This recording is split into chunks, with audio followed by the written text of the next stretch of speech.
what? Because somebody that looks like them is always in control. Frank, candid, and straight to the point. Well, it's just a skewed system. Of course it is. It's a lot of adjustment. But answer my question though. Should we let people go? Should we let people go? Like, let's just forget about bail altogether. And if your neighbor commits a homicide and kills people,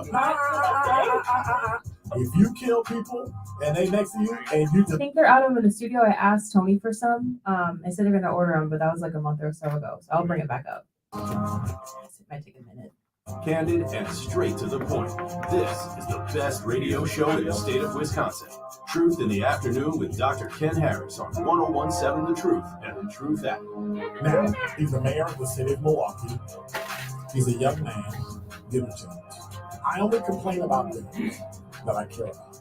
What I want you to do is pretend like I'm in St. Louis.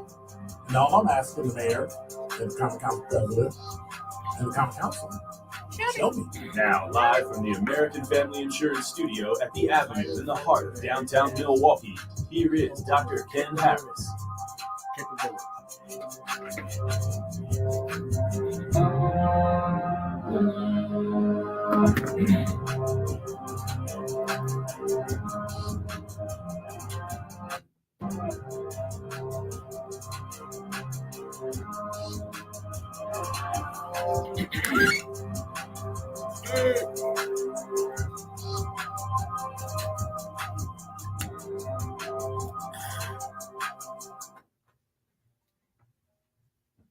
You're listening to Truth in the Afternoon. I'm your host, Dr. Ken Harris. 833-212-1017 is the number.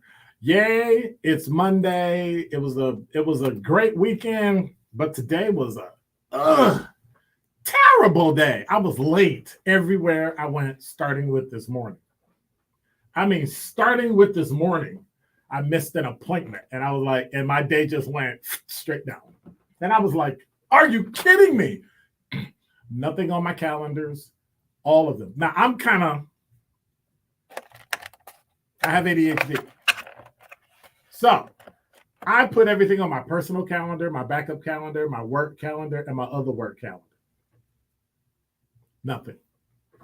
So somewhere in my, what do you call it? My either junk folder or my drafts folder is sitting a calendar invite for this morning. And I'm just livid. Here's what I don't understand.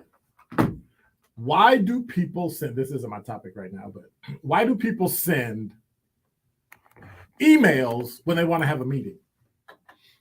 Can anybody help me with that? Hey, we're having a meeting this day. Here's an email with a link. How am I supposed to find that on the day? Oh, well, you can just make why don't you instead, because you're the one that made it and you're the one that's changing it and you're the one that's updating it and you're the one with the agenda. Why don't you actually, you ready? Send me a calendar invite. And then you know how many people are showing up, who read it, all that. But I digress. Can y'all tell I had a long weekend? So I have a question about affirmative action, and I don't know how to answer. I don't know how to ask it, and I don't know how to answer it because I caused a lot of trouble last night, and so I figure I may as well continue to cause a lot of trouble today because everybody seems to think that everybody's racist, right? And so when you start to look at data about how Black people are doing and how Black people are making it, right? How they use data to talk about Black people dictates whether or not we win or not, dictates whether or not we're making it or not. And so I find it a little disingenuous because I was having a conversation with a city official who actually was the first person that understood what it was I was talking about, right? So I'm going to ask this question, and then I'm going to ask about my actual topic. Are more Black people in poverty than in the middle class? Most people might tell you that there are more people in poverty. And so I try to explain to people, we're not. Well, yes, we are. Look at the data. Look at the household data. And I said, how many people are in a white household in Brookfield? 3, maybe 4, maybe 5. Go to 38th and North and draw a 3-block radius and tell me how many people are in each of those families. Some of them you might have 10, 8, 6, right? So when I look at what the statistics say in the federal government and count the number of family members, Black people always look like they're poor. Because I got like a $30, $40, $50, $60,000 wage earner, and then I got 8 kids. And so once you look at that, it's like, oh, they're living in poverty, right? But when you look at individual income, you might find that there are 3 or 4 people there making over $30,000 a year, and that in fact, they're doing okay. Not everybody, but they're doing okay. And so what happens is when we want to paint a picture to say Black people look a certain way, we simply use the family.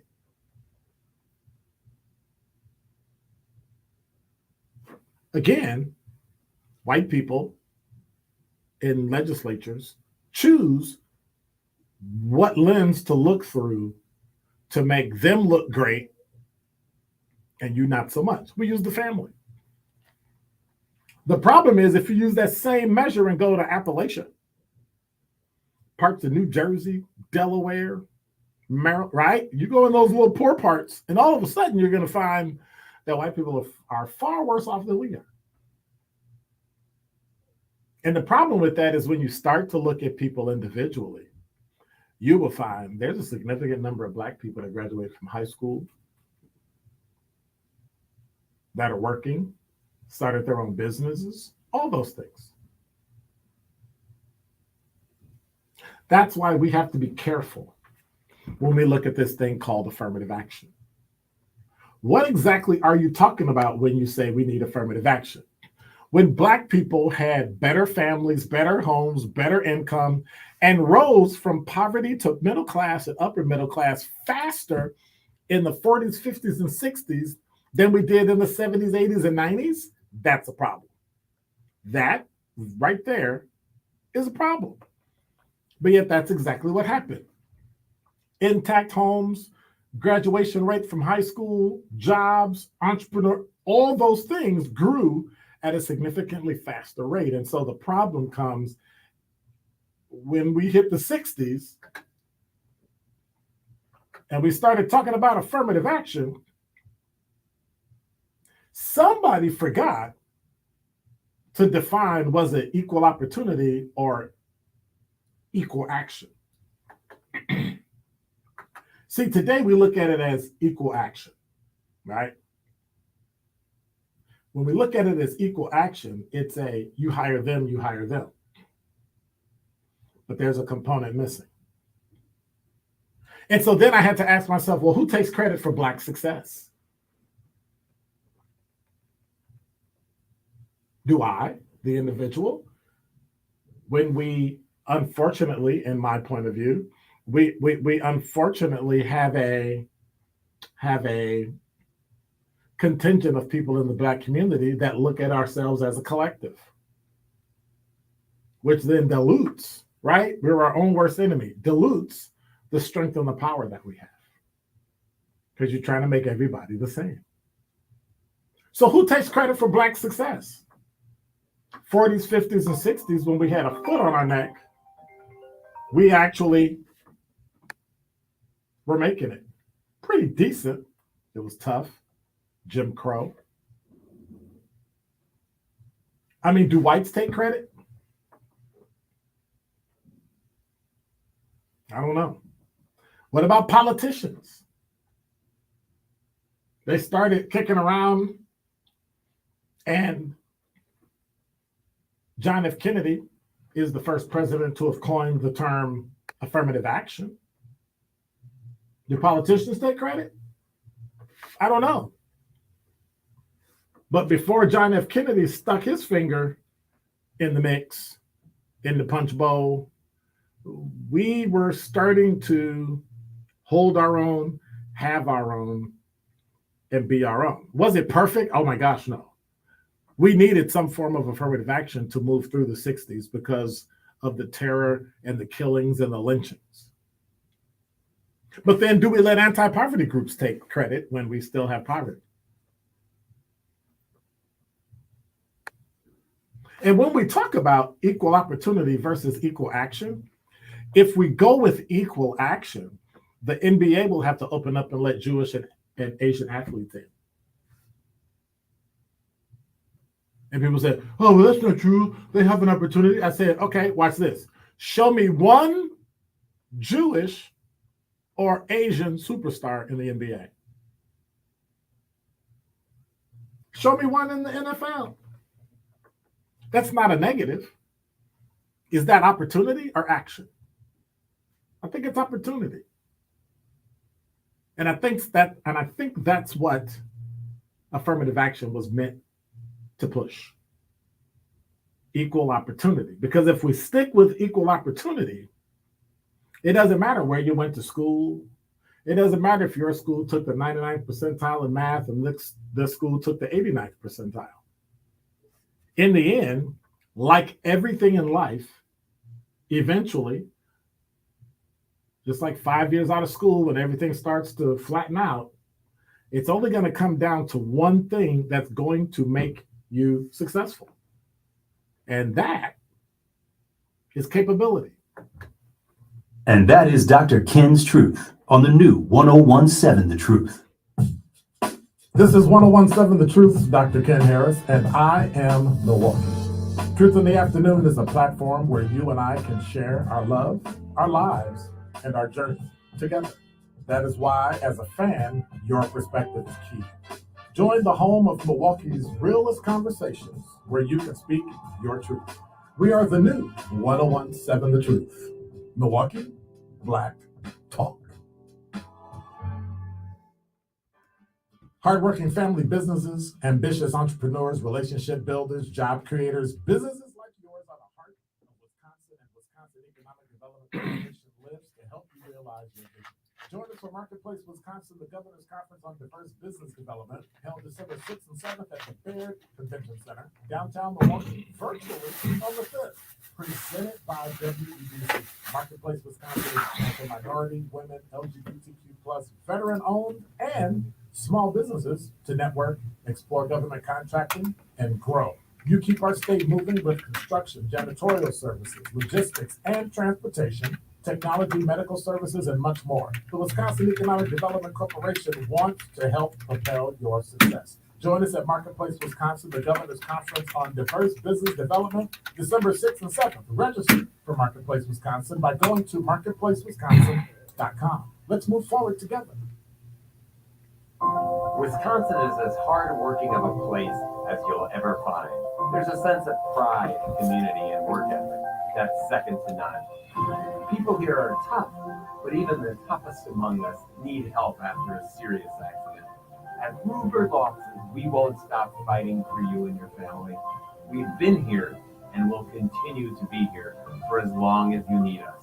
Ruber's offices, proud partner of the Milwaukee Brewers. Life's better with an auto policy from American Family Insurance. No matter what dreams you're driving towards. That's because our expert agents will make you feel totally protected with the right auto coverage at the right price. You'll also save up to 23% when you bundle auto with home. American Family Insurance. Get a quote, find an agent at amfam.com. Visit amfam.com to learn how discounts may apply to you. American Family Mutual Insurance Company, SI, is operating company 6000 Directman Parkway, Madison, Wisconsin. Hi, I'm John McGivern. If you are looking for a Medicare plan with freedom and flexibility, choose a Network Health Medicare Advantage plan. Plans start as low as $0 a month with $0 doctor visits and $0. So I'm expecting Milwaukee drugs, County plus folks vision, um, hearing, and dental to talk benefits. about Milwaukee For County mental 40 health. years, Network At Health has 5 been a o'clock, trusted yeah. expert They in can't- making health insurance yes, affordable today at 5. and understandable. Don't wait. Call 833-7. What? Okay. So they're coming. They're still calling in today. Or coming in? Or they're calling in. Coming in. Okay. Okay. App and 1017thetruth.com.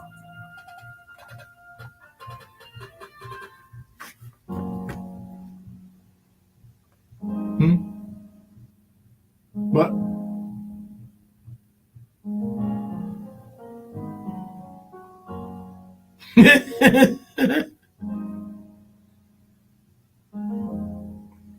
Here we go.